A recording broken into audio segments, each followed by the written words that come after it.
So I'm a sports psychologist. I work with the New South Wales Institute of Sport and with Cricket New South Wales.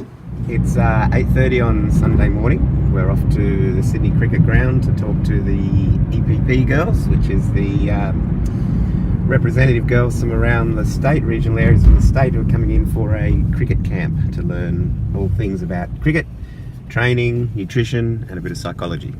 So I'm going to give a presentation this morning to the girls, a bit of an introduction to psychology, talking about a couple of skills that are going to help them, or when they train and use these skills, will help them to maintain their concentration and their focus to be able to perform when they need to.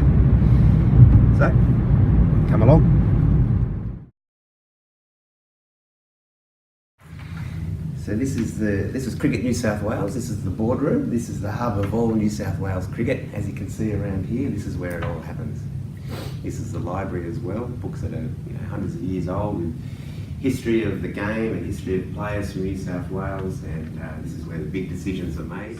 What's been really good about this weekend already is the staff and the resources that you have around you are exactly the ones that we're using for the breakers, and it's no different this morning with Gerard. He's our psychologist, so you've met Erin, who's the dietitian, you've met Justine Whipper. Who else have you met? S&C? Oh, you've forgotten about Tom already, jeez. Hi, I'm Joanne Broadbent. I'm the head coach of the breakers, and obviously psychology is a really important aspect of building a player. Like we can train them physically. However, if their mind doesn't match that physicality, having the both together is really we're going to have some high performing athletes when we do that. So it's good to have the theory side of it, but you've got to include that in the practical that you're actually doing as well. Yeah, I think today's session with Gerard, just make sure you're upright, you're listening, and I'm sure you're going to learn lots over this next little hour. So I'll hand over to you. In terms of mental health, there's, across the general population, there's a 1 in 5 chance that anybody will experience some kind of mental health issue in a year. So they're all the same kinds of things. There's no difference in the sporting environment as far as we know.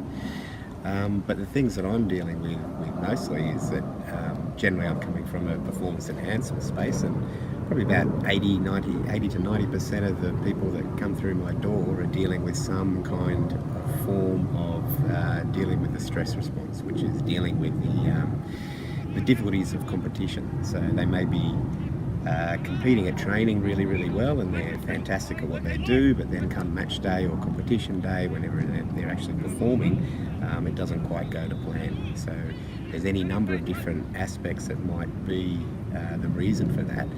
And generally it's dealing with the way we cope with our higher arousal level that's needed to perform at a high level. And to be able to do the things that you've been training to do and do it in that way.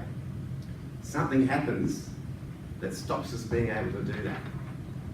Now for every single one of us, it could be a different thing that gets in the way. But the thing is, 99% of the times it comes from this same aspect that's causing it. And that's our ability to deal with the stress response. We're going to talk about stress response today really quickly, and we're going to talk about 3 ways of managing it. It's the hardest thing for me, I think, is having to get over the stigma that's associated with a psychologist.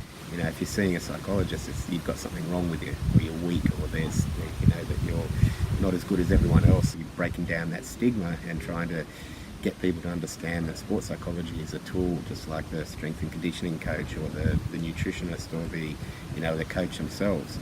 We're coaching mental skills and developing your ability to think and focus and perform at a high level, just the same as a strength and conditioning coach develops the body. Psychology is exactly the same thing. It's teaching the athlete how to use their mind to the best of their ability.